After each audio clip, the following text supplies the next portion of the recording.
I welcome you all for today's CPC, this time organized by the Department of ENT. And to start with, I would request all the dignitaries to kindly grace the dais. Our principal sir will join us shortly. So I would request Dr. Rekha Harshvardhan ma'am, Professor and Head, Department of ENT, to please come up. I request Dr. Puneet Saxena sir, Convenor CPC, also to please come up. And it is indeed a matter of pride and pleasure for us that an ENT stalwart, our retired professor and head, Dr. Sunita Agarwal ma'am, is also here in the audience. So we welcome you, ma'am. So to start the CPC, I would request Dr. Puneet Saxena sir to please take over. Good afternoon, everybody, and we welcome you to the 8th session of CPC in this season.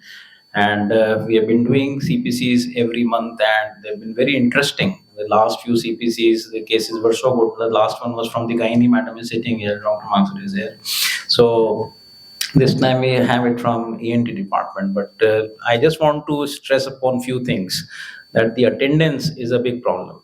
Right, so it's a premier institute, and it's the topmost activity where all of the faculties, they come, and departments, they meet, and they get a chance and opportunity to know about the different departments. From medicine, I just want to have an inquisition to know about what ENT people are doing, what kind of work, and what future planning they are having. So that kind of interest comes from these meetings. So I will request all the HODs and the faculties to at least push their PGs to come and attend over here. And we propose that it should be mentioned in the logbooks of the PGs that how many CPCs they have attended. And I will request Principal Sir that it should be made mandatory to enter the CPC summaries in the logbooks of the postgraduates so that they attend this CPC. They are the people who will be benefited maximum. So the protocol of CPC is simple, and we all know about it. The first 15 minutes, Dr. Rekha today will highlight the department of ENT, and then we'll have a case. The next CPC will be done by Department of Orthopedics. So some of the orthopedicians are here. So please take a note of it and speak to your HOD. The case should be such that it should be a multi-system case which should evoke interest for maximum number of people and departments. Right. So with that, I hand it over to Dr. Rekha. So please keep.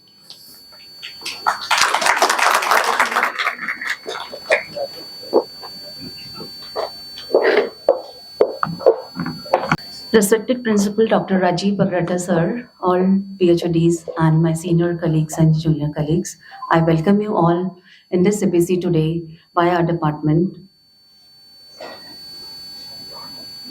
So our ENT department was established in 1951. Since then, Dr. Jain was head of the department for a very long time, from 1952 to 1971. After that, Dr. P. Chatterjee, Dr. D.L. Chhangani, Dr. Kailash Rai, Dr. Ajit Bapna, Dr. S.P. Srivastava, Dr. Prakash Mishra, Dr. Ramesh Yadav, Dr. Man Prakash Sharma, Dr. Sunita Agarwal, and Dr. Sunil Samdhani. Presently, we are having our faculty, amongst the faculty, the senior professors, 3 senior professors, 3 professors, 7 associate professors, 1 assistant professors, 4 medical officers, including 43 junior residents and 7 senior residents. This is our OPD where in the current year 2023 to 24, 1,68,580 patients were registered, of which 650 patients are coming every day. This picture shows the procedure in our OPD. The resident is demonstrating and showing the examination of the patient to the undergraduates. And OPD chambers are individually allotted to each and every faculty in our OPD. And recently, the OPD clinics run by the department like Voice Clinic, Otology Clinic, Neuro-Otology Equilibrium Clinic, Rhinology and Allergy Clinic, Head and Neck Cancer Clinics. Regarding audiology and otoneurology, our department has most of the modern diagnostic modalities, including auditory study state response, brain-evoked response audiometry, that is BERA, OE, otoacoustic emissions, tympanometry, audiometry, electronystagmography. This picture shows the temporal bone lab. This is well-established lab in our department, situated in the Charak Bhavan, where the residents are doing every day the temporal bone dissection to expertise for the ear surgeries doing the temporal bone dissections.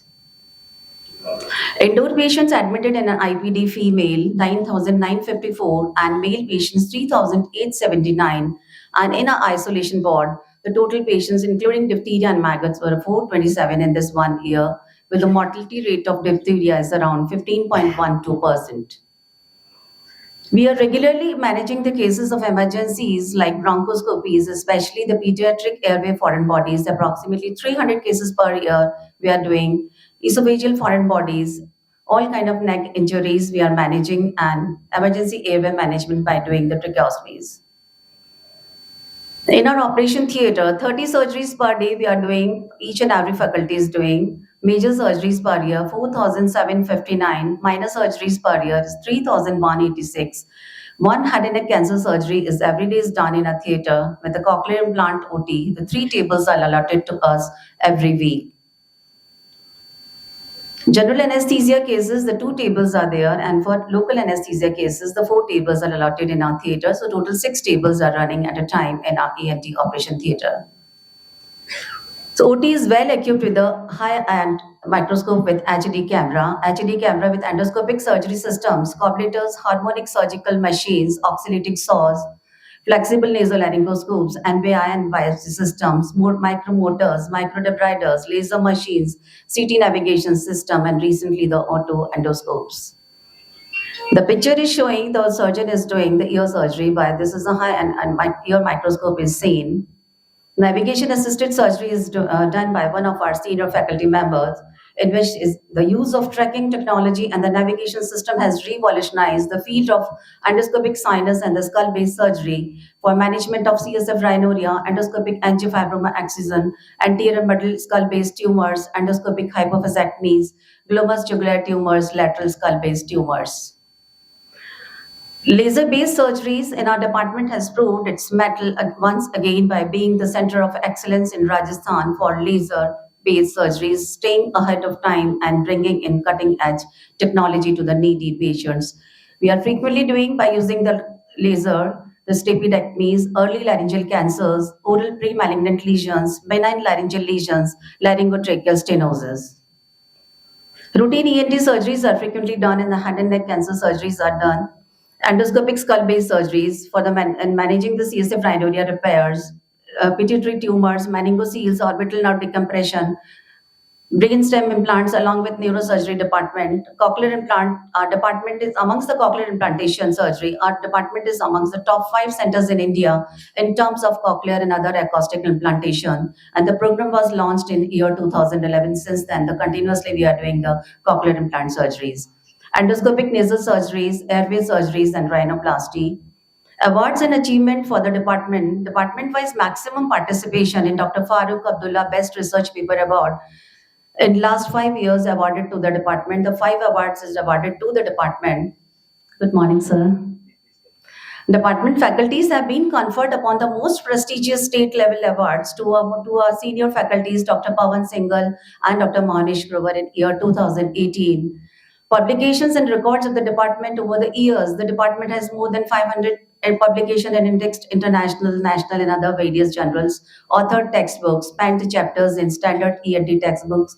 A number of faculties are regularly reviewers and are on editorial boards of prestigious journals of ENT.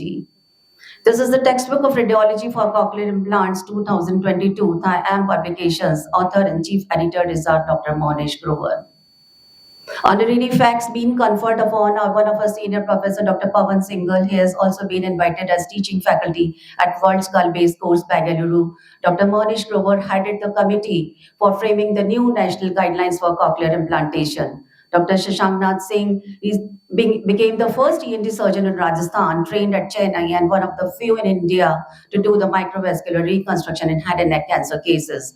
Dr. Mahendra Hada and Dr. Anjani Sharma are trained for the prestigious TMH Mumbai. Dr. Shubham Agarwal and Prem Singh Jat are doing their expertise in rhinoplasty and facial cosmetic surgeries. Dr. Siddharth Nirvan is recently trained for endoscopic ear surgery, and rest of the faculty members, Dr. Ram Lakhan Meena, Dr. Pragya Rajpurohit, and Dr. Vikas Rohila are doing their excellent services in the department. Our faculty are at administrative posts in various ENT societies around the world. Postgraduate students are regularly participating in hands-on workshops, states, national, international conferences by presenting papers and posters regularly, and they have received the various awards and prizes. There are around 250 ENT surgeons who have passed out from the department and are currently providing their services all across the globe. Conferences to be conducted by the Department of ENTs being like AICon, FHNO, CGCon, Skull Base Con, and various workshops of cochlear implant workshops, temporal bone dissection workshops, head and neck surgery workshops, cochlear cruise, NESCon, and recently the Raj AICon. Social and preventive otolaryngology. The department is leading in the deafness screening and the prevention program and is a part of national and international campaigns like National Deafness Program, Sound of Silence, No Deafness 2030, Noise Pollution Awareness Campaign like No Horn Days. The department is jointly working with NGO and the government machineries for preventive and social oncology, especially the tobacco control. So choose life, not the tobacco. COVID-associated mucormycosis during the pandemic-19 COVID timings. The specially dedicated mucormycosis OPD was allotted to us, where 1,350 patients were treated and 800 patients were admitted in the ward and managed surgically as well as medically. The ENT theatre was run for nearly 720 hours. Thank you so much, ma'am. And our principal sir is here, so sir, I would request you before we start the case to please bless us with your words of wisdom.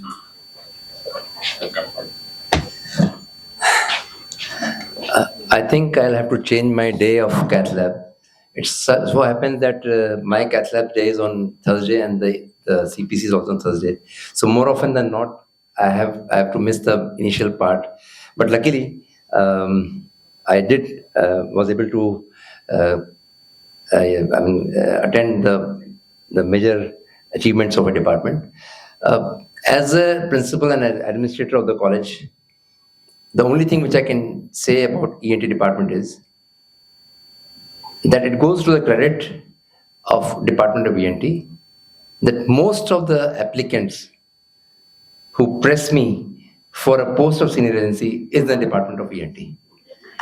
If there are only 20, senior resident posts being allotted to ENT, there will be 40 or 50 candidates who will be asking for me and pestering for me for getting a post in getting themselves accommodated in Department of ENT, and that's not enough. A girl whom I know, she has done her MS in ENT, and still she is ready to work as a junior resident in non-academic JR in Department of ENT. So that speaks so much volumes about the Department of ENT. Having said that, I know that the Department of ENT has its very rich legacy, and starting from Dr. Narayanan, who was a great expert in Department of ENT and a great administrator and a great human being, and from there on to so many of the names whom I remember, Dr. Changani, Dr. Srivastav, and now Madam. And I'm sure that the baton will be handed over to more and more capable persons to see the Department of ENT reach new heights. Thank you. Thank you. Thank you, sir. Thank you so much, sir. Now I request Dr. Aradhana Sharma to please take over. Thank you, Dr. Shruti. Thank you, sir, for your encouraging words. Now, coming to the case presentation, I will call Dr. Shelly to start presentation of a case. 68 years old male with left side toothache.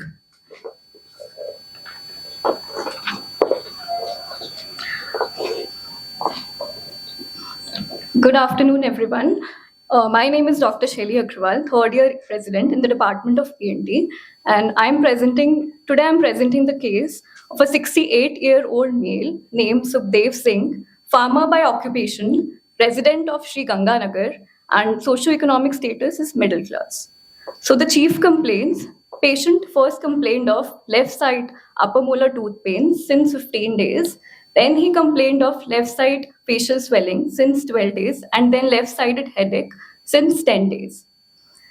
A patient was apparently asymptomatic 15 days back when he developed tooth pain in left upper molar. Pain was insidious in onset and gradually progressive in nature. Pain was aggravated during chewing movements and radiated to left eye. It was not relieved with medications. he visited local dental doctor who prescribed the painkillers. Then after 3 days, he noticed unilateral facial swelling on left side, which was insidious in onset and gradually progressive in nature. Facial swelling was present throughout the day. It was associated with facial pain on left side, and it got aggravated during morning and was relieved by medications. Then a patient also complained of headache since 10 days, which was gradually progressive in nature, unilateral, dull aching. There were no associating and aggravating factors, and it was relieved by medications. Patient has history of type 2 diabetes mellitus since 25 years, for which he was taking oral hypoglycemic drugs. There is no history of nasal discharge, nasal obstruction, epistaxis, loss of smell and taste, fever, vision loss, vomiting and neck pain, and there are no ear and throat complaints. There is history of COVID infection and hospitalization during the second wave. Past history, there are no history of similar complaints in the past. Patient is a known case of type 2 diabetes mellitus and on oral hypoglycemic agents, metformin, glimepiride, pioglitazone. There is no history of tuberculosis, epilepsy, asthma, any surgery in the past, or any drug allergies. Personal history, patient has normal sleep and appetite patterns. He is vegetarian by diet. There's regular bowel and bladder habits. History of alcohol intake since 25 years. There's no history of tobacco and smoking, and patient had poor oral hygiene. In family history, there are no history of similar complaints in the family. Now, further proceeding to the general physical examination, patient is an elderly male, moderately built and moderately nourished, well oriented to time, place, and person. Vitals, pulse 70 beats per minute in right radial artery, blood pressure 140 by 80 millimeters of mercury in sitting position, respiratory rate 20 breaths per minute, abdominothoracic, temperature 37 degrees Celsius, and oxygen saturation on room air was 100%. There were signs of pallor and there were no signs of cyanosis, clubbing, lymphadenopathy, and edema. On systemic examination, cardiovascular system, respiratory system, central nervous system, and cranial nerve examination were normal, and per abdomen examination was also normal. Now, ENT examination. In both the ears, preauricular region, pinna, post-auricular region, external auditory canal, and tympanic membrane were normal. On examination of nose, external appearance is normal. On anterior rhinoscopy, black-colored crust were noted in left nasal cavity. Septum was midline, and paranasal sinuses were non-tender. On diagnostic nasal endoscopy, in left nasal cavity, middle and inferior turbinates were necrosed and black. Septum and adjoining floor of nose were also necrosed and black. On examination of oral cavity, lips, tongue, buccal mucosa, floor of mouth were normal. Gums, gingivobuccal sulcus, and hard palate mucosa had necrotic sloughed out lesions over left side. Left canine and incisors were loose. Now, on blood investigations, hemoglobin was 11.2 grams per deciliter. Total leukocyte counts were 8,700. Platelet counts were 2.18 lakhs per millimeter cube. Urea was 40 milligram per deciliter. Creatinine 1.9 milligrams per deciliter. Liver function test, electrolytes, thyroid function test were normal, and HIV, HbSAg, and anti-HCV were negative. HbA1c was high, 11.4. Random blood sugar was 350 milligrams per deciliter. Postprandial blood sugar 450 milligrams per deciliter. COVID RT-PCR test was negative. CRP was also negative. ESR was 30 millimeters per hour. VDRL test was negative. C anchors negative. Chest X-rays were normal. On ECG, left bundle branch block was present. On ultrasonography of abdomen, it was normal. And on urine examination, albumin was 1+. Now, we also did some cross references. As the patient complained of orbital pain, we did ophthalmology reference. Vision was normal in both the eyes. On fundus examination, non-proliferative diabetic retinopathy was present. We also did a cardiology reference as there were ECG changes. They advised for the 2D echo. In 2D echo, grade 1 left ventricular diastolic dysfunction was present. There was trivial tricuspid regurgitation and left ventricular ejection fraction was 55%. Then endocrine reference was done for diabetic management. medicine reference for medical management, and anesthesia reference for pre-anesthetic evaluation. Now, I would like to call a professor in the ENT department, Dr. Shashank sir, for further discussion on the case. Thank you.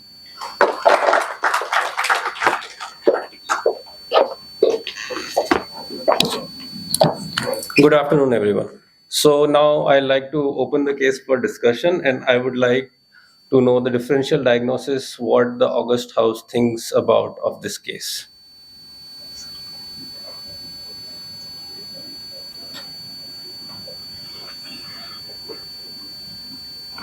So from our side, there are some differential diagnoses that we want to put forward.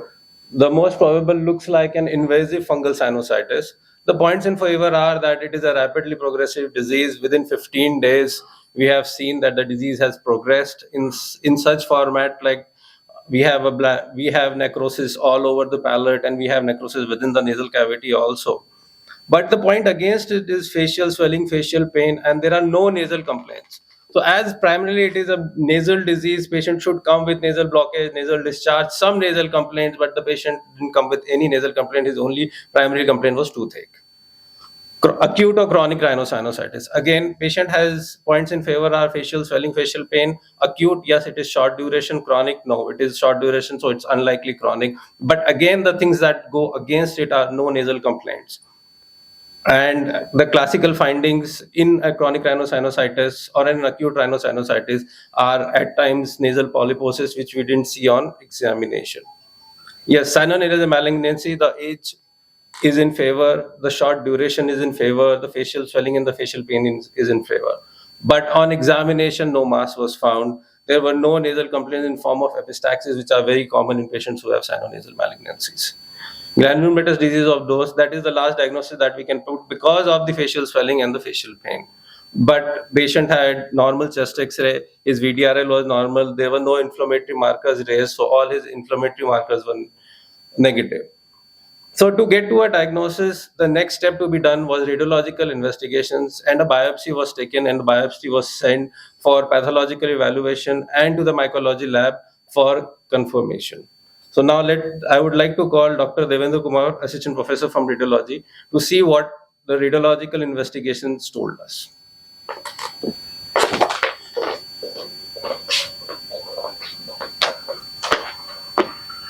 Good afternoon, everyone. I am Dr. Devendra, Assistant Professor, Radiology Department.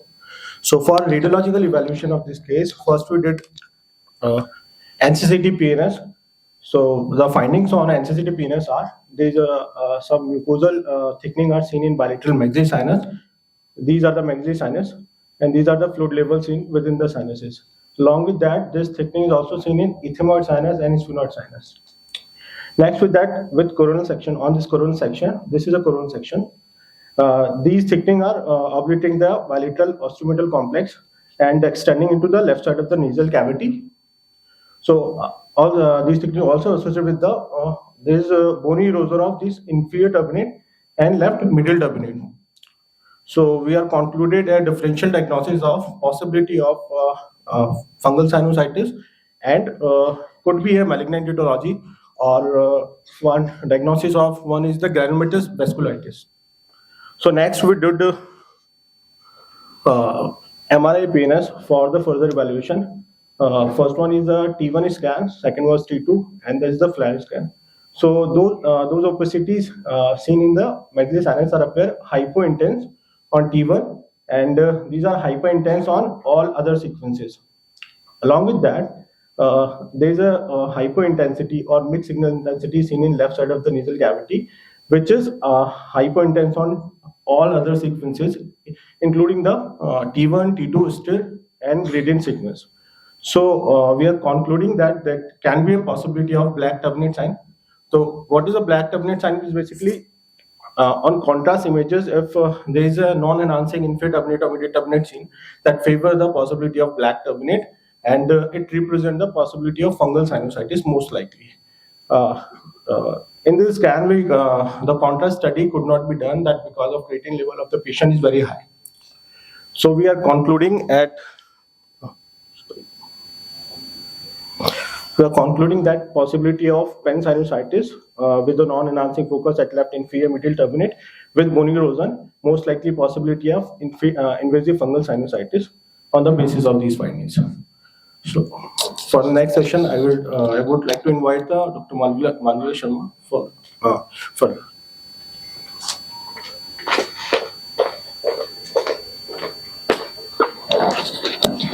Thank you, sir. A very good afternoon to all of you. I'm Dr. Malvika from the Department of Microbiology, and I'll be talking about the mycological workup which was done for this patient. So we got a sample, a tissue sample from the left inferior turbinate of the nose, which was sent to us in normal saline. And the requisition was for the KOH examination and the fungal culture. So the sample was being processed and inoculated as per the standard protocol, where the specimen was teased and inoculated on the Sabrods dextrose agar, and we kept it at two temperatures, that is 25 degrees and 37 degrees centigrade respectively. The KOH was being prepared, and a 40% KOH preparation was done, and for the microscopy. So now I would like to talk upon throw light upon the microscopic findings. So we could see many broad aseptate fungal hyphae, which were wide angled and with the wide angle branching, which was very strongly suggestive of mucormycosis. So we reported this case on the very same date. And meanwhile, we were, since we put the fungal cultures on the SDA, so we were observing the fungal culture every single day, since we were expecting a fast grower, like if it is mucormycosis, it is a fast grower. So we, on the second day, that is right after 48 hours of inoculation, we could see some fluffy gray to white hyphal growth resembling a cotton candy appearance, which diffusely spread over the entire surface of the SDA. So we can see it is like a lid lifter. So the whole plate was full of the cotton candy type of colony. So on the very same date, we went for a lactophenol cotton room mount, where we could easily see the broad aseptate hyphae with the fruiting structures. So we could see the short root-like structures, which are rhizoids at the point of origin of unbranched sporangiophore bearing sporangia. And we could conclude that it is most likely to be the Rhizopus species as per our microscopic findings, but we still took since we had a isolated growth with us, so we could identify it on the multitoph, and we identified it as Rhizopus erisis complex. So like we can, if we think about the common agents causing mucormycosis, there are many. There are different Rhizopus, species of Rhizopus, mucor, Lichthybia, Epophyomyces, and Cunningamella, Saxenia, Syncephalestrum, but Rhizopus erisis tops the list. So in our case, we reported it as Rhizopus erisis, which this is it from my side. Now I would like to call upon Shashank sir for the further discussion of the case.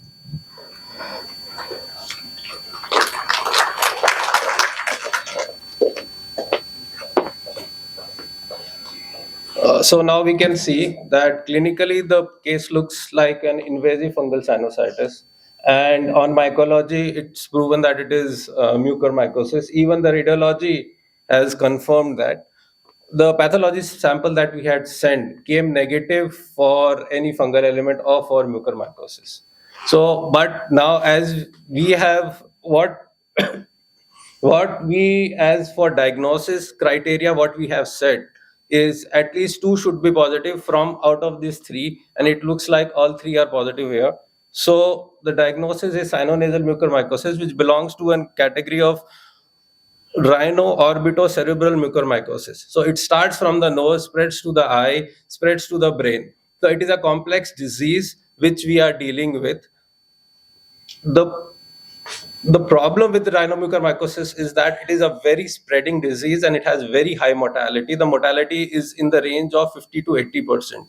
So prompt diagnosis and prompt management is required for such a disease. So let's see, for management, I would like to call from the endocrinology, Dr. Himanshi, senior resident, for management of the diabetes. Good afternoon, everyone. Myself, Dr. Himanshi from Endocrinology. I'll be discussing the diabetic management part in this patient. So there are few challenges we face in the management of diabetes. Apart from diabetes, there is underlying stress-induced hyperglycemia, iatrogenic hyperglycemia due to dextrose used or if steroid has been used. There are high chances of diabetic ketoacidosis, and this decreased pH causes decrease in binding capacity of transferrin, and this increased free iron favors further fungal growth. There are high chances of hypoglycemia due to decreased food intake or sepsis-induced hypoglycemia or underlying multi-organ failure. There is high chances of hypokalemia also, because both amphotericin B and insulin causes hypokalemia. So this patient was diabetic for 25 years and was on metformin, glimepiride and pioglitazone, and his HbA1c was 11.4%. So we advised point of care testing in this patient before every meal and 2 hours after every meal and at midnight at 3 a.m. So we kept targets. Pre-meal blood glucose was kept below 140 milligram per deciliter. Random blood glucose was kept 180 milligram per deciliter, and we advised if there was a risk of hypoglycemia to keep the target at around 200 milligram per deciliter. So all the oral anti-diabetic drugs were stopped, and 0.2 to 0.3 unit per kg body weight of total insulin dose was started as and underlying potassium level was normal but creatinine was raised, and that total calculated dose was distributed as 50% was given as basal and 50% was given as nutritional bolus insulin, and that titration of doses of insulin was done according to the result of bedside blood glucose monitoring, and medical nutrition therapy was advised. 1500 calories of diet was advised, and it was advised to decrease the dose of insulin by 20% if any episode of hypoglycemia occurs, that is below 70 milligram per deciliter, and to administer 15 to 20 gram of rapid acting carbohydrate orally. But there was no episode of hypoglycemia in this patient, and we advised to give potassium supplementation whenever potassium falls below 3.5 milliequivalent per liter, and we advised 10 to 20 milliequivalent 3 to 4 times per oral daily potassium orally. And ECG monitoring was done, but there was no episode of hypokalemia in this patient. The dextrose given with liposomal amphotericin B was neutralized with 8 unit of insulin regular. Now I would like to call upon stage Dr. Radna ma'am for further management of mucormycosis. Thank you, Dr. Mansi. Now, I will talk about the medical management of mucormycosis. So, a patient referred to medical department for the antifungal management. After detailed evaluation of the patient with investigation, we advised patient for hemoglobin correction, glucose control and insulin infusion, cardiologist opinion, and to start medical management of mucormycosis with liposomal amphotericin B at the rate of 5 mg per kg daily by IV infusion over a period of 2 hours. And also advised to keep monitoring on serum electrolyte, RFT, CPC, blood sugar, and maintain the hydration. And also advised to follow the standard protocol of mucormycosis management and review SS. So before discussing about the standard management or protocol, I would like to highlight some point regarding the mucormycosis.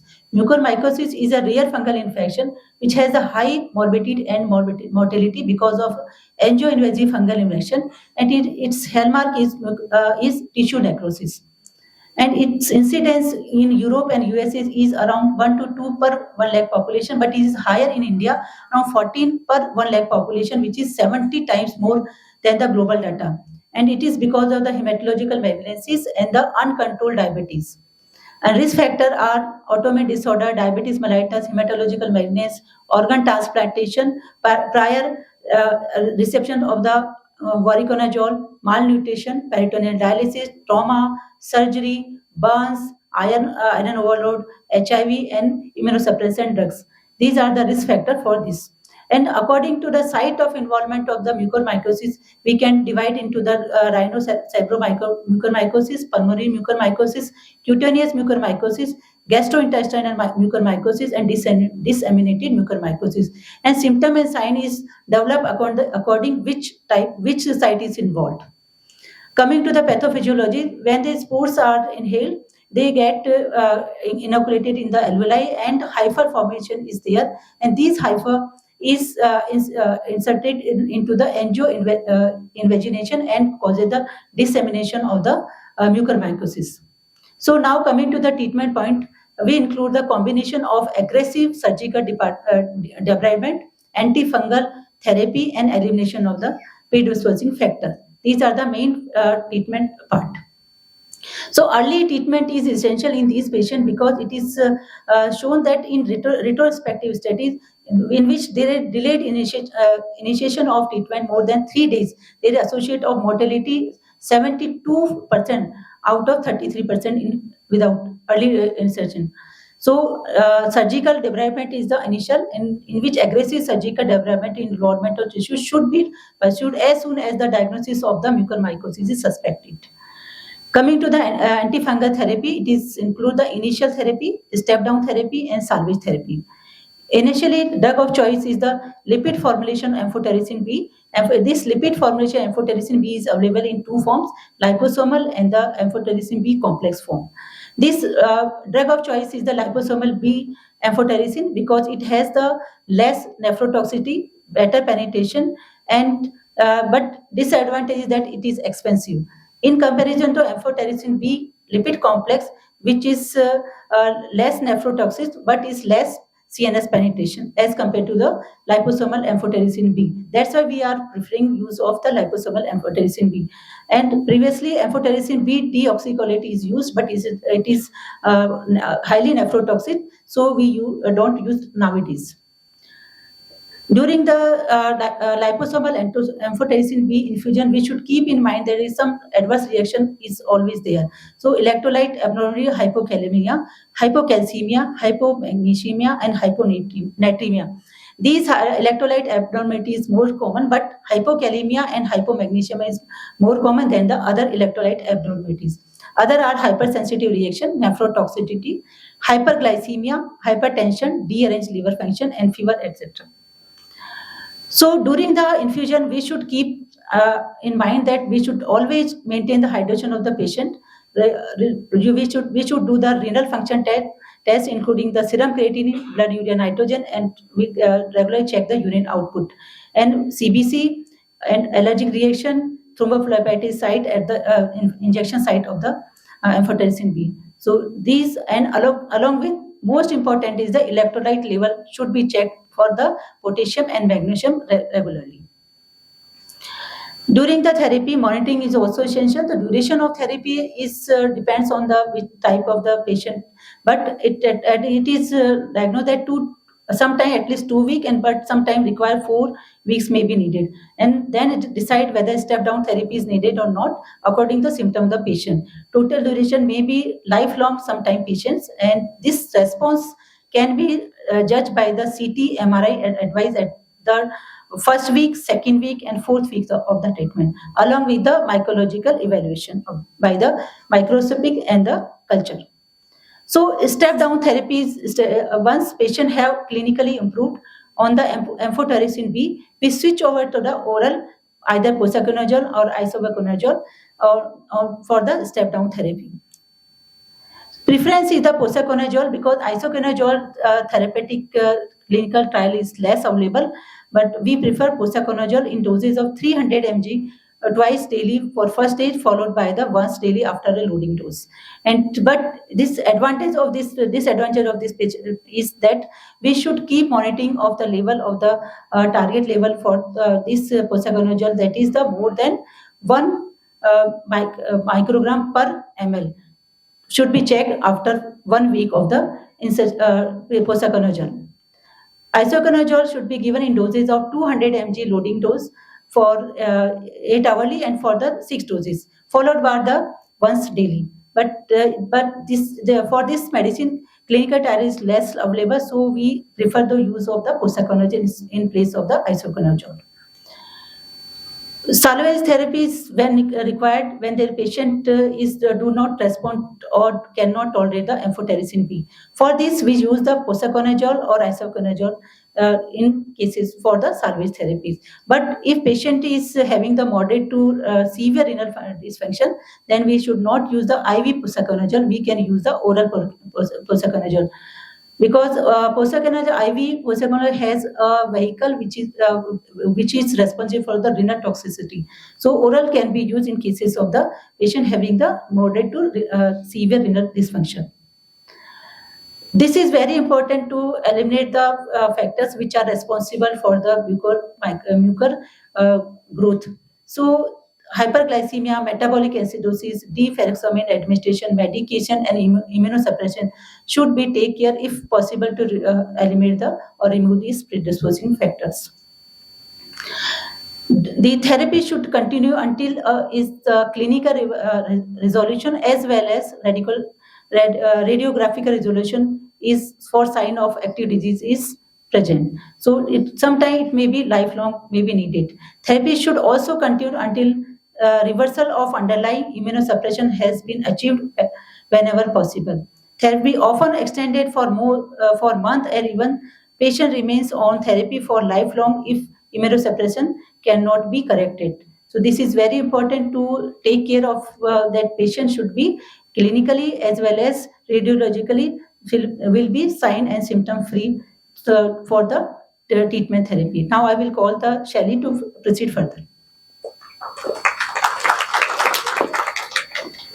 Thank you, ma'am. So this was the medical management. Now comes the surgical part. So I would like to call upon Dr. Shilpa. She is a senior resident in the Department of Anesthesia. She will provide her insight about the pre-anesthetic evaluation and the intra-op monitoring during the surgical part.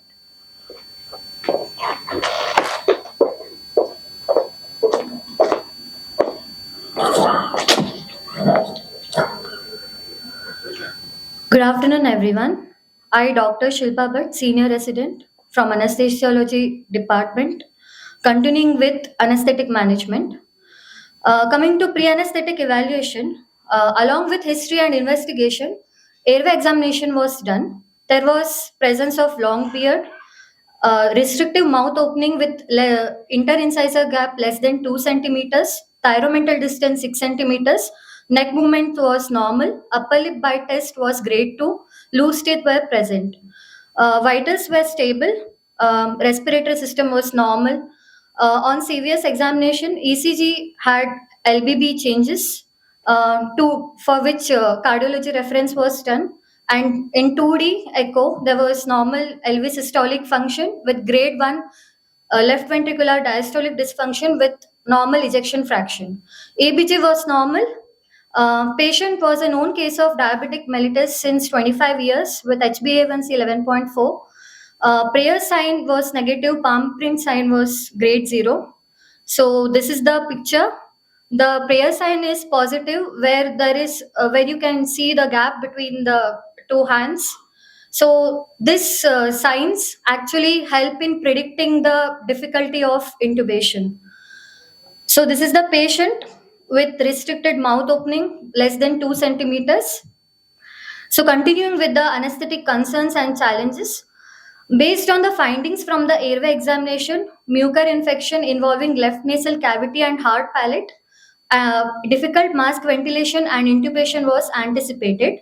Long-standing poorly controlled diabetes, high cardiac risk with LBB changes, possibility of amphotericin B induced side effects. Continuing with management, after anticipating difficult intubation, awake fiber optic intubation was planned. For that, counseling and psychological preparation for awake flexible bronchoscopic guided intubation was done. Difficult airway card was kept ready. So for that, for flexible bronchoscope guided intubation, we prepared nebulization. We prepared patient with nebulization with 4% lignocaine. Xylometazoline nasal drops was instilled in right nostril. Superior laryngeal nerve block and transtracheal block was done using lignocaine. For sedation and anxiolysis, injection midazolam and injection fentanyl given. Injection glycopyrrolate was given as anti-sialogogue. Oxygenation with nasal prongs at 10 liters per minute was used during the procedure. Patient's trachea intubated nasally through the right nostril with 7.5 millimeters flexometallic ET tube and airway was secured. So this is how we did fiber optic intubation. Continuing with patient was induced with injection thiopentone and injection atracurium after confirming bilateral equal air entry. Maintenance was with oxygen, nitrous oxide, and sevoflurane. Intra-op monitors, mainly the vital parameters with respiratory gas and blood sugar monitoring was also done. Intra-op hypotension secondary to blood loss was approximately 900 ml. It was managed with IV bolus, injection mephentermine 6 mg and IV crystalloid, mainly ringer acetate, hydroxyethyl starch 6% and 1 unit of PRBC transfusion. Intra-op bradycardia was treated with IV atropine. Fluid input and urine output charting done. Urine output was 800 ml. Multimodal analgesia with 80 with fentanyl and paracetamol IV infusion. Post-op nausea vomiting was prevented with prophylactic ondansetron. Post-surgery, patient was extubated successfully according to standard criteria and with stable post-operative vitals. SpO2 was 99% on non-rebreathing mask at 6 liters per minute.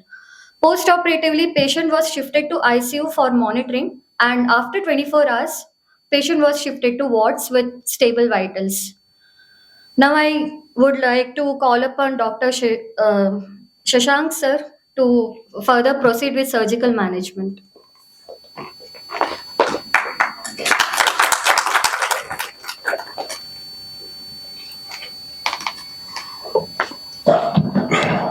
Patient being loaded with so many drugs, I don't think so he needs any more surgery. But antifungals, right?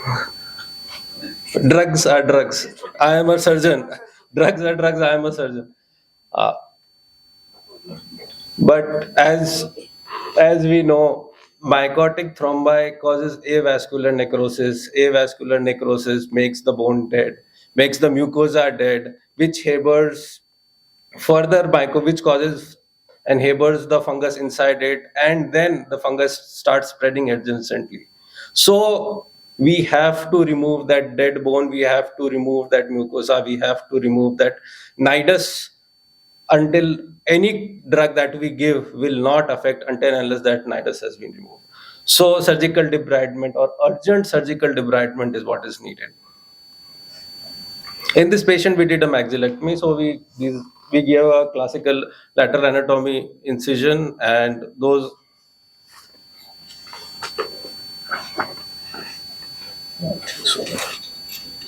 I'll just use the cursor. So there you can see that's the classical lateral anatomy incision.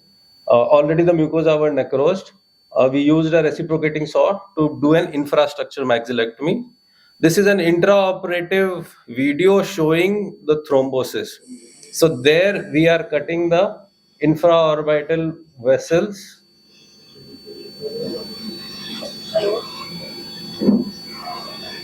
And not a single drop of blood. So that is how much it is thrombosed, that we don't have a single drop of blood even on cutting an artery and a vein. So that is the specimen. The specimen has the classical telltale signs of a mucor specimen. The inferior turbinate is necrosed. The palate is all necrosed. The bone the bone is avascular, as you can see in the last picture there, that even the bone has started to necrose and has become black.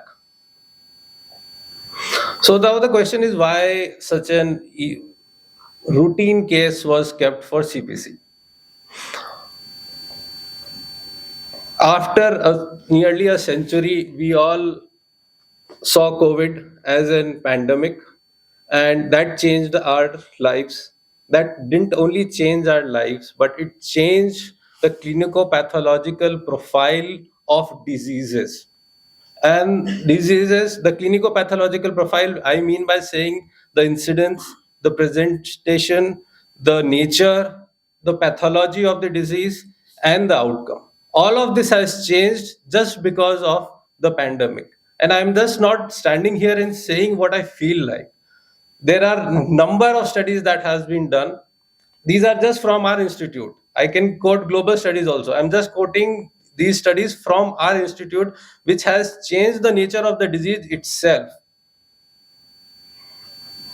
Why we say mucor is a very common disease? No, mucor is not a very common disease. Mucor is a very rare disease. It's like what Dr. Aradhana said, that it is as rare as 14 patients in a lakh. It is not so common. But why? COVID has changed that. COVID has made mucor common. The incidence has increased dramatically after COVID. And from our own hospital, from our own department, we used to around 5 years. In 5 years, we have just debridated some 50 cases, and in last 2.5 years, it has gone to 68. So there is 2.5 times increase in the cases that we have done. Then this is not including the cases we did in the mucor pandemic. That is in the mucor, the wave that we saw in mucormycosis. This is excluding those. These are these patients after that. So there is a stark increase in the incidence of the disease, presentation of the disease. The patient presented with toothache. His presentation was toothache. He primarily went to a dentist. A dentist didn't diagnose it. Patient was taking medications. He was not getting any relief with the medication, so he came to our OPD. Patients present with facial abscesses. Patient presents with facial palsies, unilateral bilateral blindness, orbital cellulitis, teeth, loose teeth. These are the presentations of mucormycosis, which are more common now. This is what we are seeing. This is causing the delay in diagnosis. This is causing patients coming to us with extensive disease. Aggressive nature of the disease. The nidus of the disease is the pterygopalatine fossa. From the pterygopalatine fossa, why it is called ROCM, rhino-orbital cerebral mycormycosis? Because it starts from the pterygopalatine fossa. It extends into the arteries. Phenopalatine artery, which goes into the nose, causes nasal necrosis. Then it goes into the palatine artery, that is the lesser palatine artery, causes palatal necrosis. Through the infraorbital fixture, it goes into the orbit, and through the foramen rotundum, it goes retrospectively into the brain. So even the pathology of the disease has changed. How the pathology of the disease has changed? The gold standard for diagnosis of mucormycosis is histopathology. But more and more, we are seeing that in histopathology, we do not find fungal elements. Even in this patient, the histopathology sample which we sent was negative for mucor, but it showed frank growth on KOH. So non-mycotic thrombi and perineural spread has become very common in patients of mucormycosis post-COVID. So we made a statement on this. The statement was, the avascular necrosis due to thromboembolism caused by Delta variant in diabetic and pre-diabetic population formed a rich bed for the fungus to rapidly grow and show a full-blown picture of ROCM. This statement was accepted internationally and was published in Laryngoscope. And this was after 1 year after 1 year of follow-up, we made this statement, which was accepted. Outcome. This is the most drastic change that we have seen in these patients. Mucormycosis had a very bad outcome. The mortality rate, we talk about morbidity, here it is the mortality. The mortality rate was around 40 to 80% depending on how the patient was managed. It has, in our series of patients of mucormycosis during the COVID, our mortality rate was just 10%. The disease has changed itself. It is not that we managed it very well. From 40 to 10 is a decrease which we can, it is incomprehensive. But it is the nature of the disease which has changed. Though we managed, because it was an interdisciplinary team from all the departments, so it was managed well. But that management does not go to saying that you decrease the incidence of the disease, which has been proven over years and decades. This 40 to 80% is not just 2 years. This is from past 5 decades incidence, which has decreased from that to 10%. So make a statement like that is very bold. But what we want to convey is that the disease itself has changed because of the pandemic. 1 year follow-ups. So these patients, the problem with these patients is the disease, though the mortality has changed, but the morbidity has increased. The aggressiveness of the disease has increased. The patients, because of the unusual presentations, the patients are coming late to us. We have to do more extensive surgery. In those extensive surgeries, more morbidity we are creating. Though we are decreasing the mortality, but we are creating more morbidity. These patients need extensive rehabilitation. These patients need psychotherapy for extensive periods, and they have to be followed up for at least an year.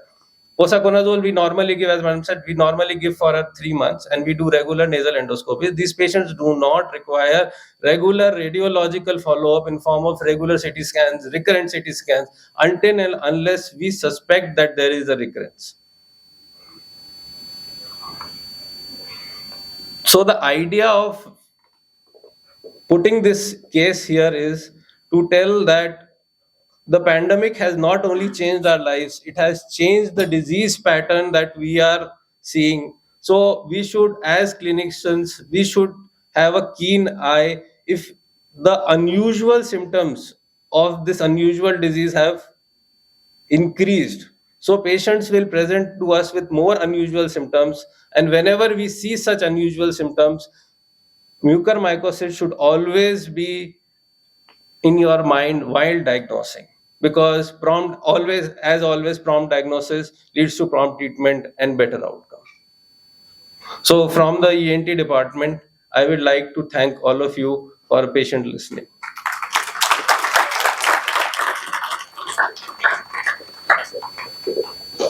Thank you so much, ENT department, for presenting such a nice case and spreading awareness about the mucormycosis.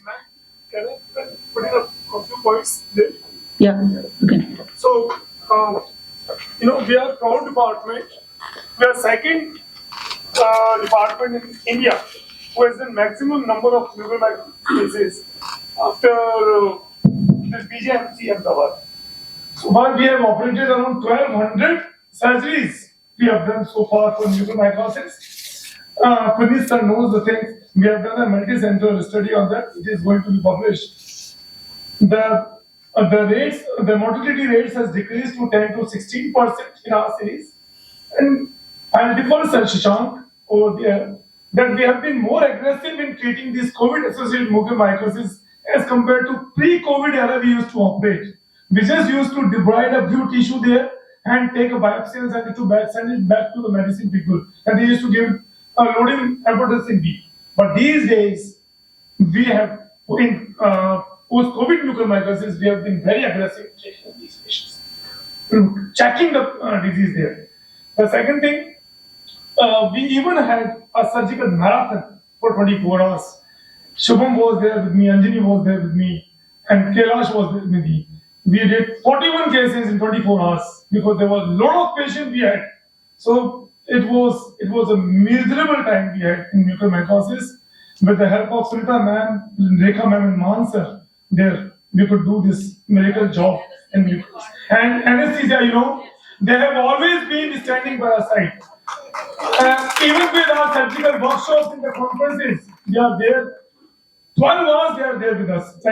Sir, along with medicine department also. And with mucormycosis, we have got very, very beautiful publications from radiodiagnosis as well. They have given newer classifications, medicine and technology. They have worked phenomenal. Thank you so much. Thank you, sir. Thank you, sir. Vote of thanks. What Pawan said, that we are doing a multi-centric mucormycosis history, and the Vice Chancellor of the Punjab University is the principal investigator and will be coming up with the publication. We have accumulated data from all over India, and I think there are 5,000 cases, 5,500 cases that we are analyzing, and the publications will start soon. So now on behalf of SMS College and CPC team, I am glad to express my vote of thanks, and a special thanks to Principal Sir Puneet Saxena sir for being with us, and also a special thanks to Dr. Sunita Agarwal madam for accepting our invitation for being here with us.